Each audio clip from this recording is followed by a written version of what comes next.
Imagine cultivating a dense, vibrant indoor rainforest where you never once have to wrestle with a messy bag of dirt. No grime under your fingernails, no surprise fungus gnats buzzing around your face, and absolutely zero anxiety about drowning your favorite foliage in soggy soil. Just pristine, architectural greenery, flourishing with its roots dangling elegantly in nothing more than ordinary tap water. Does that sound like some kind of botanical fairy tale? If you are skeptical, I completely understand. But I urge you to stay right here because we are about to count down 17 exceptional houseplants that not only survive, but genuinely prosper with their entire root structure submerged. And wait until you hear about the specimen sitting at spot number 7. That particular plant has been living its best life inside the exact same glass jar on my kitchen countertop for 3 uninterrupted years. And honestly, it has never appeared healthier or more vibrant. This guide is tailor-made for absolute beginners who panic at the thought of a watering schedule, apartment dwellers who dread the cleanup of a toppled pot, or anyone craving that sleek, modern aesthetic of roots on display. Be sure to tap that subscribe button and activate the notification alert so you are in the front row when we release our follow-up tutorial on exactly how to multiply these water wonders. Let us waste no more time and jump headfirst into our inaugural aquatic champion. Plant 1 is the legendary pothos.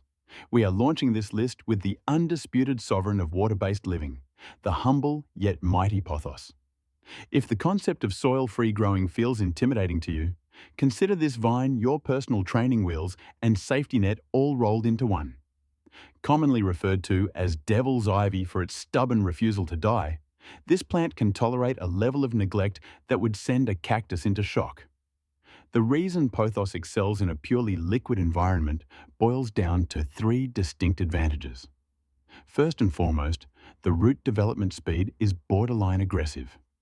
You can literally sever a section of stem, submerge the node in a drinking glass, and witness the emergence of fuzzy white root tendrils in less time than it takes to finish a Netflix series.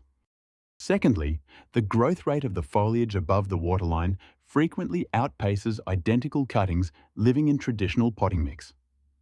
This is largely due to the roots enjoying unimpeded access to dissolved oxygen and whatever mild nutrients reside in your tap supply. Finally, the aesthetic of those trailing jade or golden ribbons spilling over the lip of a clear vessel is simply unmatched. Have you ever taken a moment to truly admire the intricate, almost alien architecture of a root ball developing against the glass? It is a living sculpture. A useful pointer to keep in mind is that the golden variety, the marble queen sport, and the zesty neon cultivar all adapt to this lifestyle with identical enthusiasm. Swap out the old water for a fresh fill every week to 10 days and ensure the vessel sits in a spot blessed with brilliant but diffused sunlight.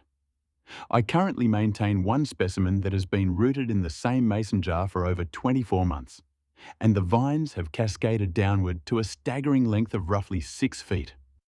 Plant 2 on our list is the enigmatic lucky bamboo. Now here is a fun piece of trivia to whip out at your next social gathering. That spiral stalk sold as lucky bamboo is an imposter. It is botanically unrelated to true bamboo and belongs instead to the Dracaena sanderiana family, a tropical water lily cousin. However, the taxonomic identity crisis does not matter one bit. What truly counts is the fact that this plant seems genetically engineered for a life of constant submersion. You have undoubtedly encountered these arrangements in spas, offices, and gift shops, where a cluster of green stalks stands upright in a shallow dish filled with polished stones and a reservoir of water. That is because, in its natural habitat, this flora grows right at the edge of slow-moving streams. The upkeep required is laughably minimal. Simply select a tall vase, add enough liquid to cover the root base by a couple of inches, and toss in some pebbles purely for structural support and visual flair. The one area where this plant demonstrates a bit of diva behavior concerns the purity of the water. If your municipal tap runs heavy on chlorine or fluoride compounds, you will notice the leaf tips turning an unsightly crisp brown. Opt for filtered or bottled spring water instead. Replace that supply roughly every 14 to 20 days and shield the stalks from the punishing glare of afternoon sun. If you adhere to these simple parameters, the plant promises to invite a wave of good fortune into your living space, or at the very least, it will function as a highly attractive and virtually indestructible piece of decor. Plant 3 is the nostalgic spider plant. If you spent any portion of your childhood in a home decorated with macrame hangers and shag carpet, the sight of a spider plant likely triggers a deep sense of warm familiarity. These leafy wonders dominated the interior landscape of that era, and I am pleased to report they are currently enjoying a massive resurgence in popularity among a new generation of growers. The reason for their renewed fame is simple. The offspring, or spiderettes, that dangle from the mothership on those elongated wiry stems are absolute rock stars in a water-only setup. Detach one of those miniature replicas with a clean pair of scissors and settle it gently into a narrow-necked bottle. Within the span of just a few sunrises, you will observe the emergence of thick, water-seeking roots that look like white spaghetti. What captivates me most about this species when grown hydroponically is the striking architectural contrast. The long, ribbon-like blades of grass, striped elegantly with cream or chartreuse, create a beautiful tension against the smooth transparency of a modern glass flask.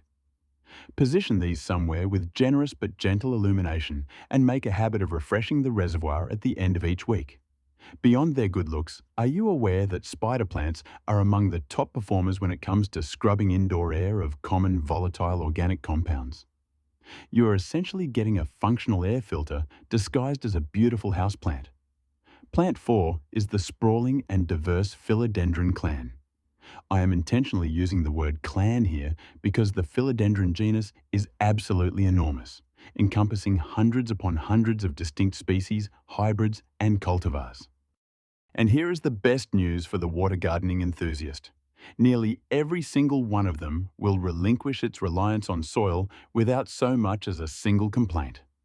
The heartleaf philodendron is the poster child of the group, celebrated for those glossy, valentine-shaped emerald leaves that trail with such graceful abandon. These plants share a close genetic lineage with the pothos we just discussed, which explains why their temperament is equally laid back and forgiving.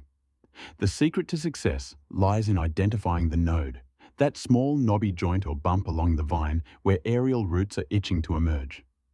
Sever the vine just below that point, strip away any submerged foliage, and submerge the node completely. What happens next? Absolute botanical chaos in the best way possible.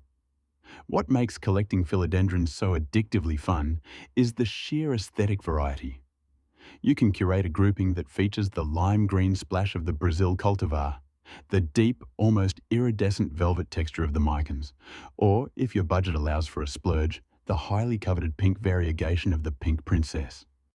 Can you picture how stunning a cluster of these distinct leaf shapes and colors would look, arranged in identical glass apothecary jars on a floating shelf? Swap the water on a weekly schedule, provide a steady stream of filtered morning light, and prepare for a cascade of tropical lushness. Plant number 5 might just catch you off guard, and that plant is Coleus. The average gardener thinks of Coleus as a fleeting summer annual destined for window boxes and border beds, but these chromatic marvels are secretly some of the most dramatic indoor performers you can cultivate in a jar of water. The true showmanship of Coleus resides entirely within the leaf pigmentation. We are not just talking about a simple splash of color here.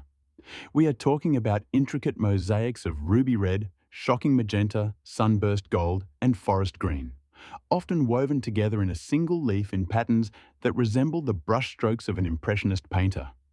When you remove soil from the equation and switch to a purely hydroponic method, those saturated colors seem to intensify. This occurs because the plant has a direct and uninterrupted supply of the moisture and minerals required to build those pigment cells. Taking a viable cutting is absurdly easy. Snip a stem section roughly 5 inches in length, prune away the lower leaves that would otherwise rot underwater, and stand the bare stem up in a vessel. Root primordia will appear in less than a week's time. The crucial variable for Coleus success is light exposure. If you want those reds to stay red and those purples to stay deep, you must provide a location with high luminosity. A ledge facing east or west is ideal. Rotate the jar every few days to prevent the plant from leaning too heavily toward the light source. Change the fluid weekly and brace yourself for a barrage of compliments and curious questions from every single guest who steps foot in your home. Plant 6 is the classic and romantic English ivy. There is an undeniable enchantment associated with the sight of English ivy tendrils escaping from the neck of a vintage cobalt blue bottle or a reclaimed apothecary flask. The aesthetic leans heavily into that cozy, overgrown cottagecore vibe that has taken the internet by storm. Those distinctively lobed, matte green leaves just seem to belong in a water-based tableau. Ivy is more than willing to cooperate with this arrangement. Harvest a length of vine approximately half a foot long. Denude the bottom third of the stem so no greenery sits below the waterline, and simply place it in your chosen vessel. Position it in a location receiving moderate but bright ambient light, and you will have a respectable root mass forming within a fortnight. One of the most entertaining aspects of training ivy in water is the degree of directional control you possess. Do you desire a living green curtain spilling down from the highest shelf of a bookcase? Easy. Would you prefer the vines to creep horizontally along the trim of a window frame? That is entirely achievable with a few small adhesive clips. The plant exhibits remarkable pliability and forgiveness when it comes to pruning and guiding its growth. However, a word of necessary prudence is in order here. Ivy contains compounds that can cause significant gastrointestinal distress to curious household pets, so it is imperative to keep these vessels far beyond the reach of your furry companions. Additionally, ivy is slightly less tolerant of stagnant, oxygen-depleted water than some of the other entries on this roster. Be extra vigilant about dumping the old water and replenishing it with fresh, room-temperature liquid on a strict weekly cadence to ward off any hint of root decay. Plant 7 is the understated yet magnificent Chinese Evergreen. Welcome to the lucky number 7 slot, and this is precisely the plant I teased in the introduction that has been holding court on my kitchen countertop in the same unchanging vessel for 3 long and productive years. It began as a modest stem fragment and has since matured into a dense, fully realized specimen sporting some of the most exquisite foliage imaginable. Leaves that are marbled with shades of pewter grey, blush pink, and deep jade. Chinese evergreens, known scientifically as Aglaonema, remain tragically undervalued as candidates for a water-based existence. They are almost exclusively marketed as potted soil dwellers, yet they undergo the transition to a liquid medium with a level of grace and poise that is truly remarkable. If you are attempting to convert a mature plant purchased from a nursery, you must exercise patience and care. Gently tease the root ball apart and use a gentle stream of lukewarm water to wash away every last granule of dirt clinging to the roots before you introduce it to the new clear home. What I cherish most about the Aglaonema genus is the staggering diversity of the foliage patterns. There are countless named varieties featuring splashes of crimson, coral, and silver. Perhaps the most appealing trait of this plant for those living in dimmer apartments is its incredible tolerance for low-light scenarios. It will not throw a tantrum in a north-facing room or a dim office cubicle, unlike many of the other vibrant plants we have discussed. Keep the water fresh every 2 weeks, and during the active growing months of spring and summer, consider adding a minuscule, diluted dose of balanced liquid sustenance to maintain the contrast of that stunning variegation. Plant 8 is the jaw-dropping Rex begonia. If your goal is to cultivate a piece of living art that looks as though it has been handcrafted by a visionary painter, then the Rex begonia should be at the very top of your acquisition list. The foliage on these plants is almost surreal.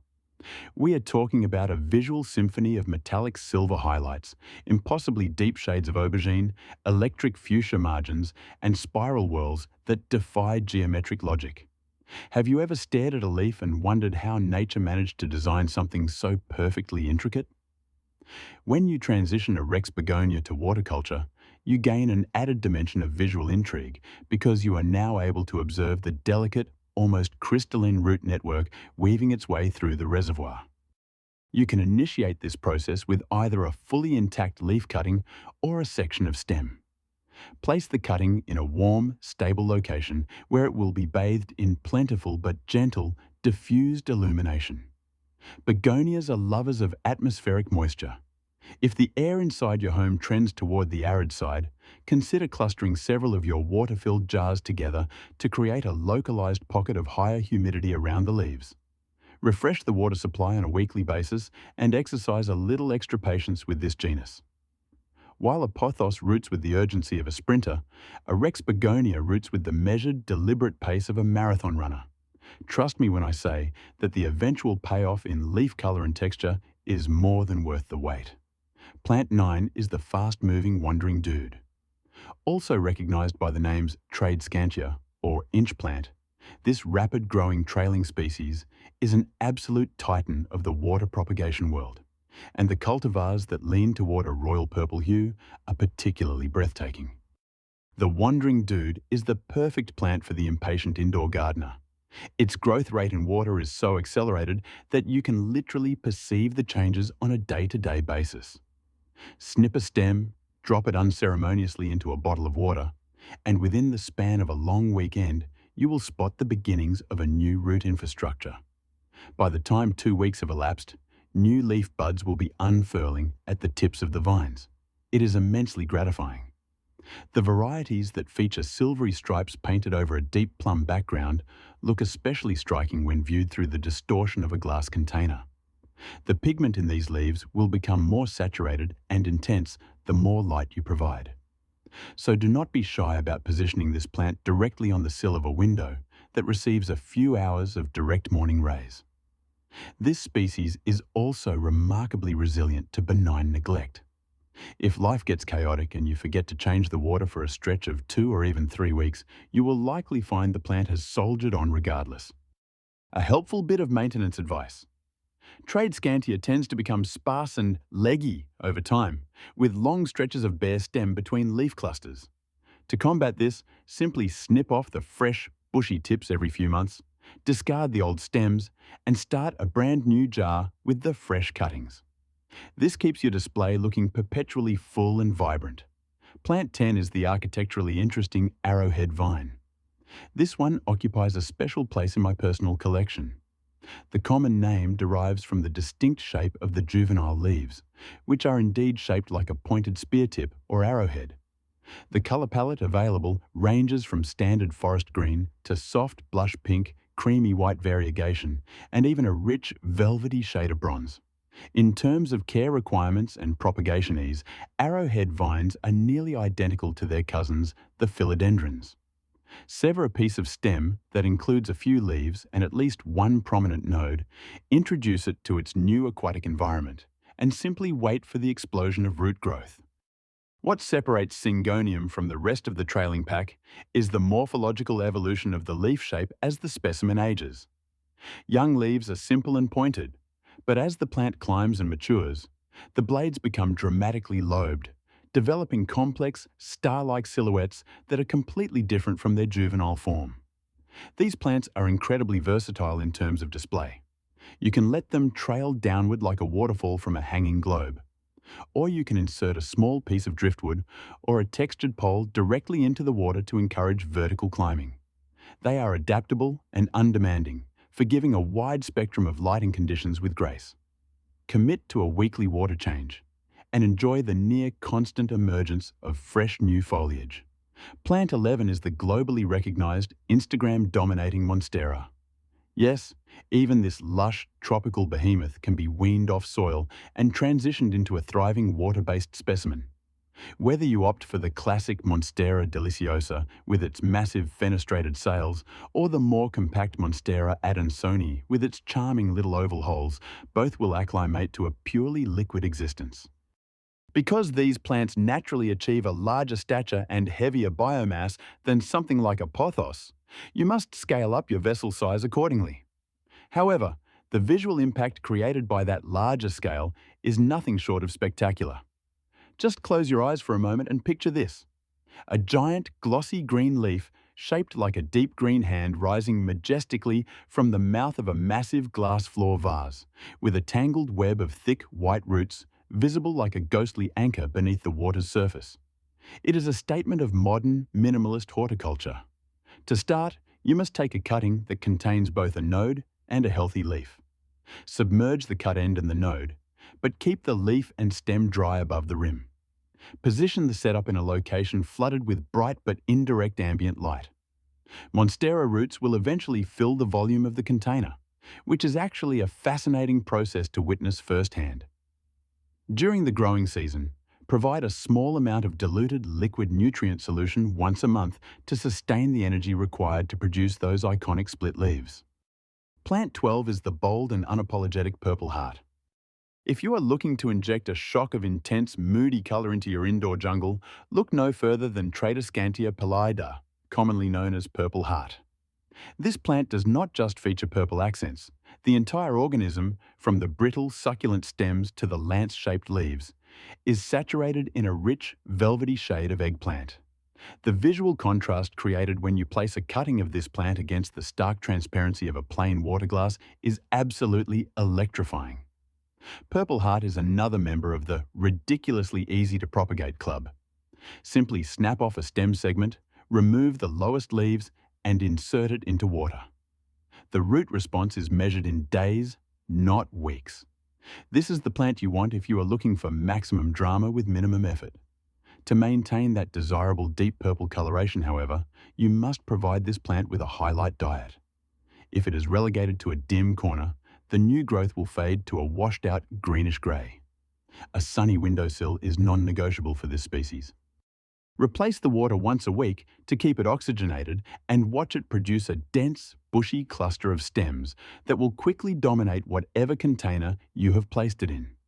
Plant 13 is the cheerful and ever-blooming Impatiens. The average person views Impatiens as a disposable bedding plant meant to brighten up a shady porch for a single summer season.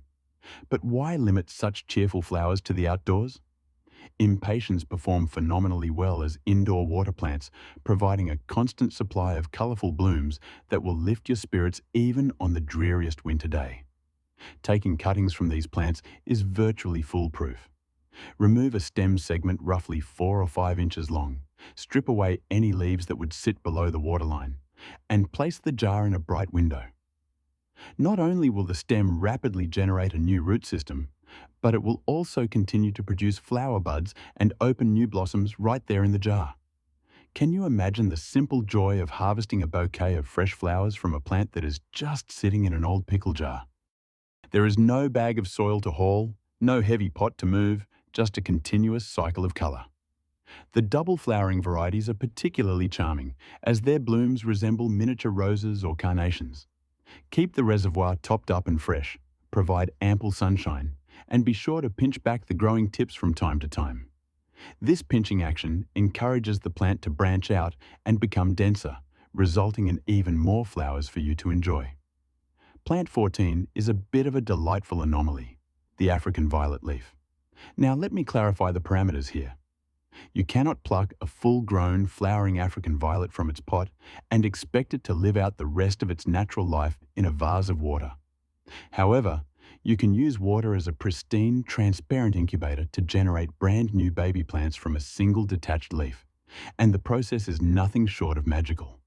Select a robust, healthy leaf from the middle of the mother plant, ensuring you include a good inch of the leaf stem or petiole. Suspend this leaf over a narrow jar filled with water so that only the stem itself is submerged. Now, the waiting game begins. Over the course of several weeks, you will observe tiny, hair-like roots extending into the water. But the real miracle occurs a few weeks later. At the base of the petiole, where it meets the water, a cluster of microscopic green dots will appear. These are the embryonic plantlets, the next generation of violets, emerging right before your eyes. It is a front-row seat to the miracle of plant reproduction. Eventually, these babies will require transplanting into a traditional potting mix to reach flowering maturity. But until that day, the process of watching new life coalesce from a single leaf is an endlessly fascinating educational experience, especially for curious children or anyone new to the world of horticulture. Keep the water pristine and provide steady, diffused light. Plant 15 is the elegant and purifying peace lily. Transitioning a peace lily to a life aquatic requires a slightly different approach than simply snipping a vine. These are robust, clumping plants that need a careful period of adaptation and thrive best in what we might call a semi-hydroponic or hydroculture system.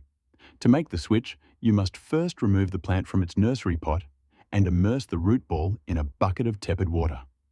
Use your fingers to gently but firmly massage away every last particle of potting soil until the roots are completely naked and clean. Place this bare root mass into a container of water, but pay close attention to the crown of the plant, that central point where the stems meet the roots. This area must remain elevated above the waterline to prevent the onset of a fatal crown rot. During the initial adjustment phase, you will need to be diligent about changing the water every 2 to 3 days as the roots slough off old soil debris. The reward for this effort is a plant that is both stunningly beautiful and functionally useful. Peace lilies are renowned for their ability to filter airborne pollutants, and those iconic white spathes rising like sails above the dark green foliage add a touch of serene class to any room.